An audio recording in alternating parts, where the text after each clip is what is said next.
सर्वांना जय भारत, जय महाराष्ट्र, लाल सलाम.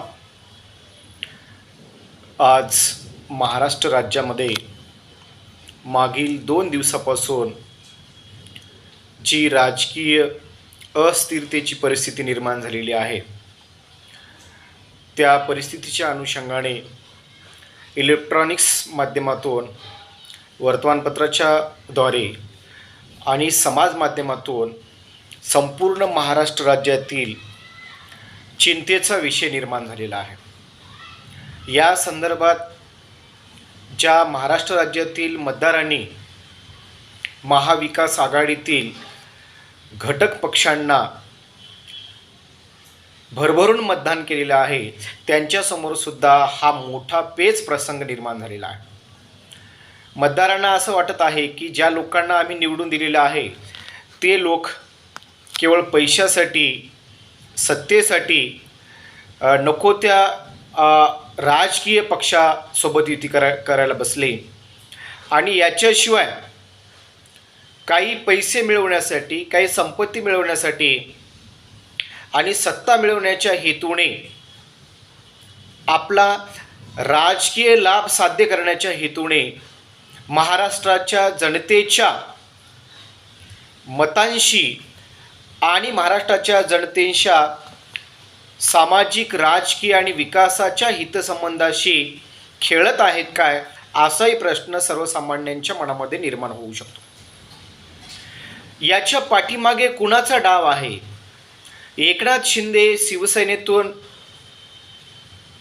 सत्तेमधून बाहेर पडून एक वेगळा गट निर्माण करून महाराष्ट्रातून शिवसेना प्रमुख किंवा मुख्यमंत्री उद्धव ठाकरे आणि घटक पक्षातील इतर कोणत्याही नेते मंडळींना, मंत्र्यांना किंवा प्रशासकीय यंत्रणेंना कुठल्याही प्रकारची खबर न देता ते स्वतःहून अक्षरशः महाराष्ट्रातून पळून गेलेले आहेत.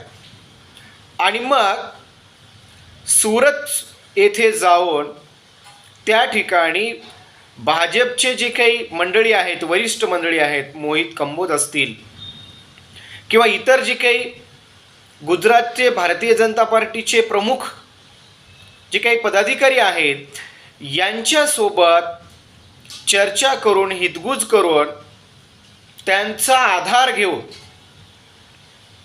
त्या ठिकाणी ते नॉट रिचेबल झाले. जेव्हा आमदार, मंत्री आणि राज्याच्या मंत्रिमंडळातील प्रमुख व्यक्ती नॉट रिचेबल होतात, त्यावेळी सामान्य जनतेसमोर असे काही गंभीर प्रश्न निर्माण होतात. त्या गंभीर प्रश्नांची सोडवणूक करणं फार कठीण होऊन जातं. जर एकनाथ शिंदे यांना खऱ्या अर्थाने हिंदुत्वाच्या मुद्द्यावरती काँग्रेस आणि राष्ट्रवादी काँग्रेस यांच्यासोबत युती करायचीच नव्हती, तर त्याचवेळी जेव्हा महाविकास आघाडीचं सरकार स्थापित झालेलं होतं, 2.5 वर्षापूर्वीच एकनाथ शिंदे त्यांच्या समर्थक आमदारासह वेगळा गट निर्माण करून जर शिवसेनेतून बाहेर पडण्याची शिवसेना प्रमुख उद्धवजी ठाकरे यांच्यासमोर जर मागणी केली असती, तर कदाचित शिवसेना, काँग्रेस आणि राष्ट्रवादी काँग्रेस यांचं महाविकास आघाडीचं सरकार बनलंच नसतं. मग संशोधनाचा विषय या ठिकाणी असा निर्माण होतो. आत्ताच नुकतेच 2.5 वर्षे संपलेली आहेत महाविकास आघाडी सरकारला. 2.5 वर्षे संपल्यानंतरच एकनाथ शिंदे यांना अचानक जाग येते. ते झोपेतून जागे होतात. जसं काही दिवंगत बाळासाहेबजी ठाकरे त्यांच्या स्वप्नामध्ये येतात आणि सांगतात की एकनाथ, आता हिंदुत्व तूच वाचवू शकतोस, माझा उद्धव काय हिंदुत्व वाचू शकणार नाही, तो हिंदुत्व वाचवण्यास लायक व्यक्ती नाही, अशा प्रकारचा आदेश दिवंगत बाळासाहेब ठाकरे देतात. अशा प्रकारची वल्गना एकनाथ शिंदे गुजरातमध्ये जाऊन आता तिथूनही गुवाहाटीला गेलेले आहेत. पहा, म्हणजे गुजरातमध्ये भारतीय जनता पार्टीचं सरकार आहे. आता प्रश्न असा निर्माण होतो की एकनाथ शिंदे ना शिवसेनेतून बाहेरच पडायचं होतं, तर 2.5 वर्षापूर्वी हे बाहेर पडले नाहीत. याच्याशिवाय दुसरा प्रश्न असा निर्माण होतो, आता सरळ सरळ ते भाजपची मदत घेत आहेत. ही भूमिका किंवा ही गोष्ट, ही मागणी शिवसेनेच्या कुठल्याही प्रमुख पदाधिकाऱ्यासोबत त्यांनी बोलून दाखवली का?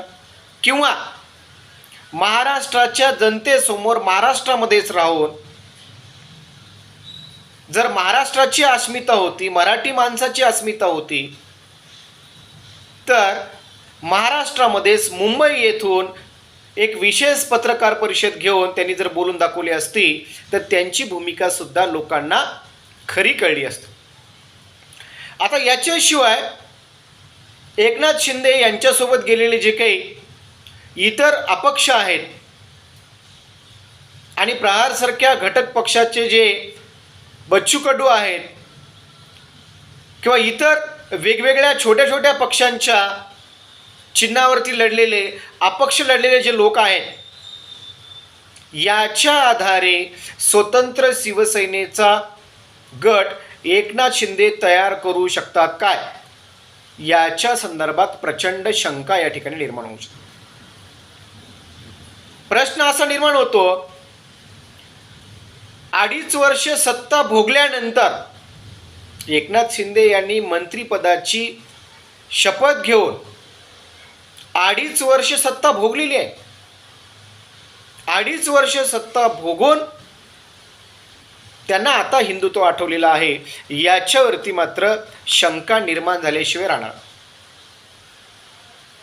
या पाठीमागं भारतीय जनता पार्टीचं फार मोठं षडयंत्र आहे, यात तीळ मात्र शंका नाही. मग प्रश्न असा निर्माण होतो, आज महाराष्ट्राचे मुख्यमंत्री आणि शिवसेना प्रमुख उद्धव ठाकरे यांनी फेसबुक लाईव्हच्या माध्यमातून त्यांना आवाहन केलेलं आहे, जर तुम्हाला मुख्यमंत्रीपद पाहिजे असेल, मी मुख्यमंत्री पदावर राहू नये अशी तुमची इच्छा असेल, तर तुम्ही या, तुमच्यातल्या कोणाचंही नाव सुचवा, त्यांना मी स्वतः मुख्यमंत्रीपदाचा राजीनामा देऊन एकनाथ शिंदे किंवा शिंदे समर्थकापैकी कोणाचंही नाव जरी मुख्यमंत्रीपदासाठी तुम्ही जर सुचवलं, तर त्यांना मी मुख्यमंत्रीपदाच्या खुर्चीवर बसवण्यास तयार आहे, माझं समर्थन देण्यास तयार आहे. आणि माझ्यासोबत राष्ट्रवादी काँग्रेस पक्ष आणि पक्षाचे आमदार, काँग्रेस पक्ष आणि पक्षाचे आमदार हे माझ्यासोबत आहे. अशा प्रकारची स्पष्ट जी काही भूमिका आहे, ती मात्र मुख्यमंत्री उद्धवजी ठाकरे यांनी स्पष्टपणे दिली आहे. मग या आव्हानाला एकनाथ शिंदे यांनी जर प्रतिसाद दिला, तर निश्चितपणे महाराष्ट्र राज्याचं सरकार हे टिकू शकतं. परंतु त्यांनी प्रतिसाद न देता केवळ हिंदुत्व हे केवळ आणि केवळ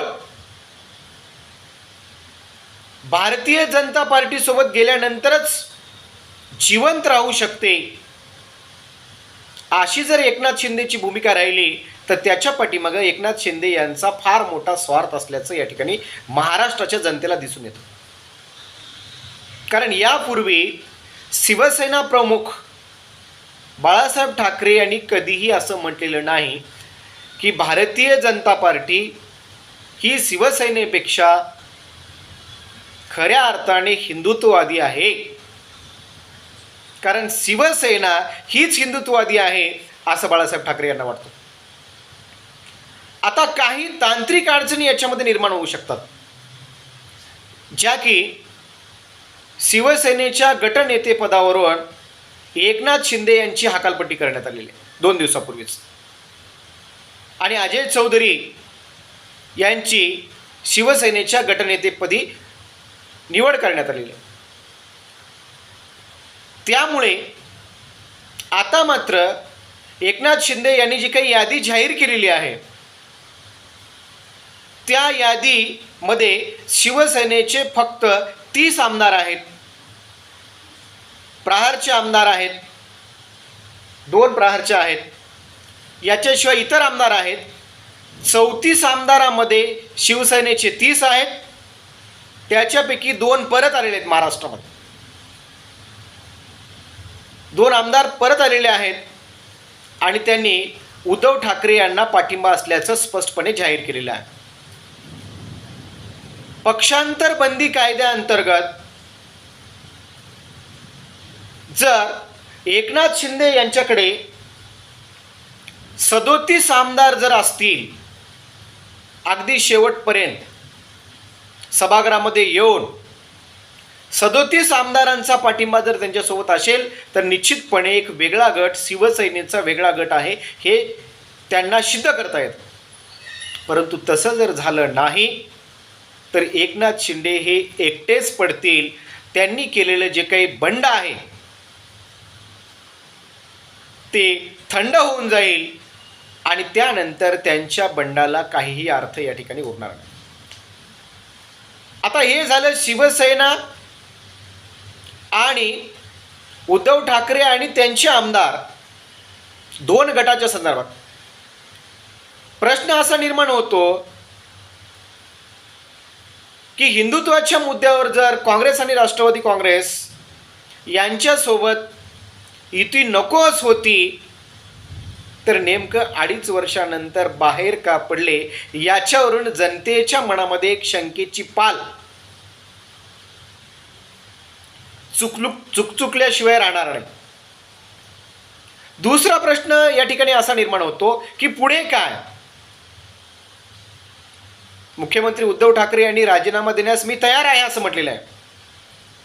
संजय राऊत यांनी विधानसभा बरखास्त होऊ शकते असं म्हटलेलं आहे. भारतीय जनता पार्टीने खेळलेली जी काही चाल आहे ती एकनाथ शिंदे यांना हाताशी धरून त्यांना सुरतमध्ये पहिल्यांदा नेऊन आता गुवाहाटीला नेऊन त्यांनी मात्र फुटीर आमदारामध्ये संख्या कशी वाढेल याचा प्रयत्न केलेला आहे. परंतु शिवसेनेचा गट जर निर्माण होऊ शकला नाही स्वतंत्र, तर मात्र त्या ठिकाणी राजकीय पेच प्रसंग निर्माण होऊ शकतो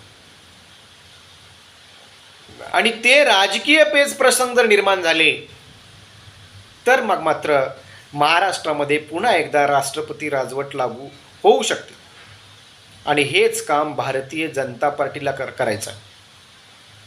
एकनाथ शिंदे यांनी भारतीय जनता पार्टीला पोषक असं काम सुरू केलं. त्याचा महाराष्ट्राच्या जनतेवरती काय परिणाम होईल. महाराष्ट्राच्या जनतेला आता कोविड कुठे आता संपलेला आहे, आता कुठे काही प्रमाणामध्ये नवयुवकांना, बेरोजगारांना भरती प्रक्रियेच्या काही परिपत्रक निघालेले आहेत. शिक्षक, प्राध्यापक, शिक्षकेतर कर्मचारी, आरोग्य विभाग असेल, वेगवेगळ्या खात्याअंतर्गत जिल्हा परिषद असेल, मंत्रालय असेल, महाराष्ट्र पब्लिक सर्व्हिस कमिशन असेल, अशा ठिकाणी रोजगाराच्या संधी आता कुठेतरी निर्माण होतो.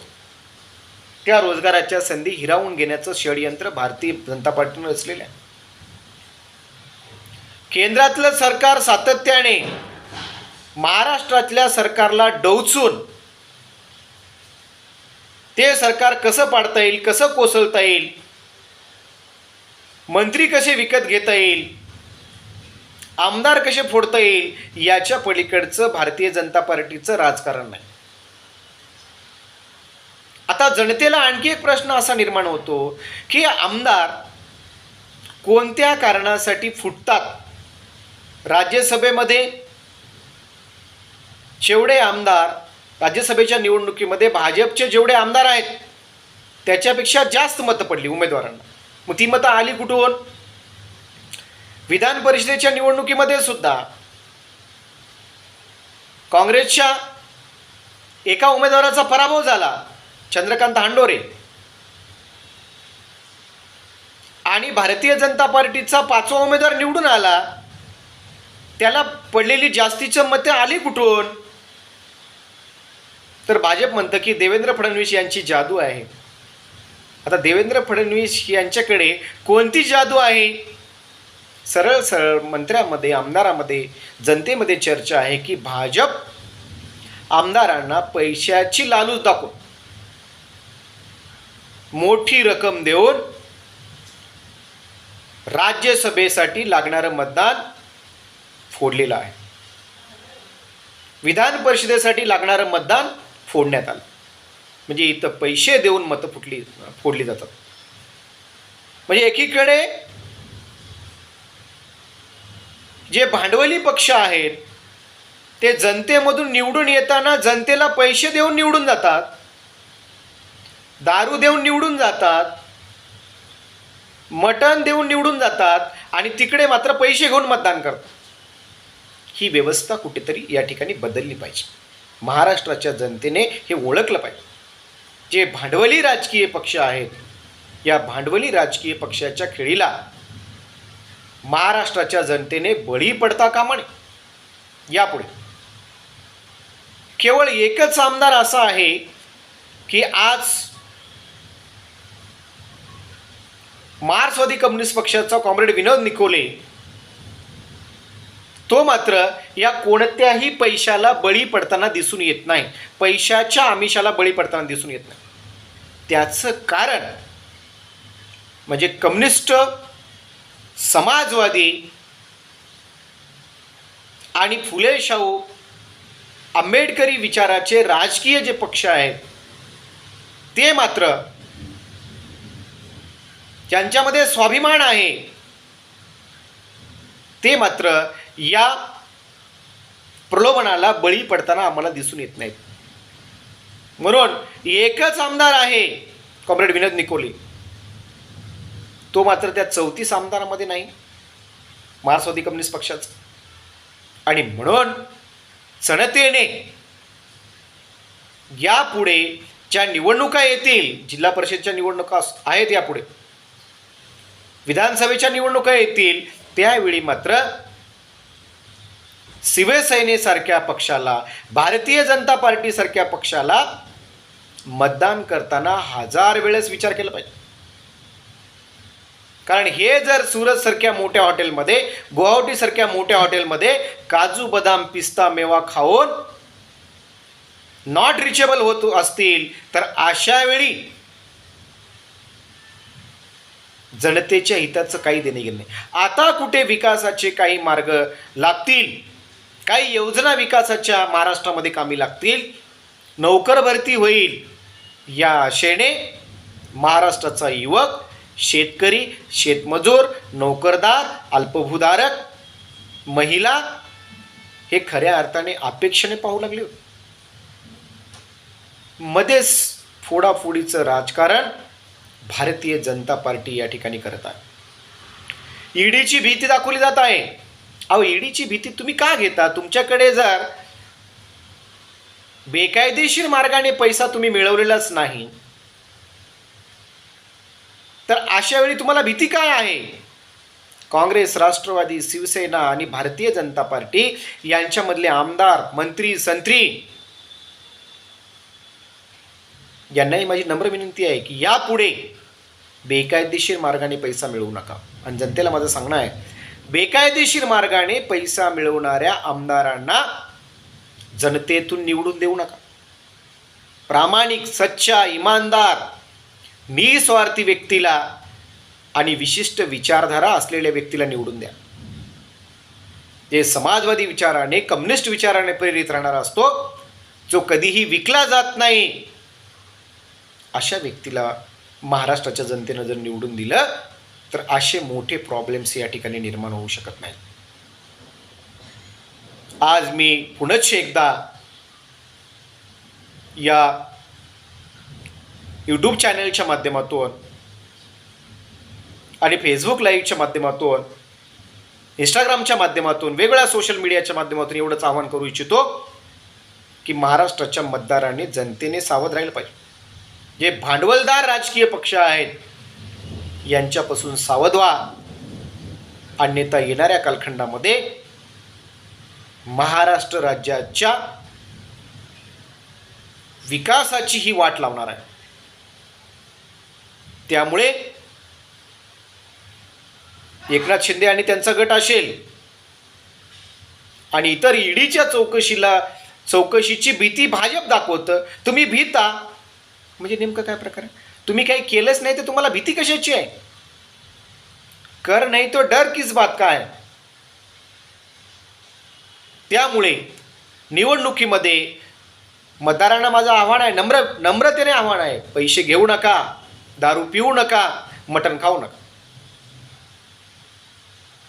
पैसे घेऊन निवडून दिलात तर ते पैसे,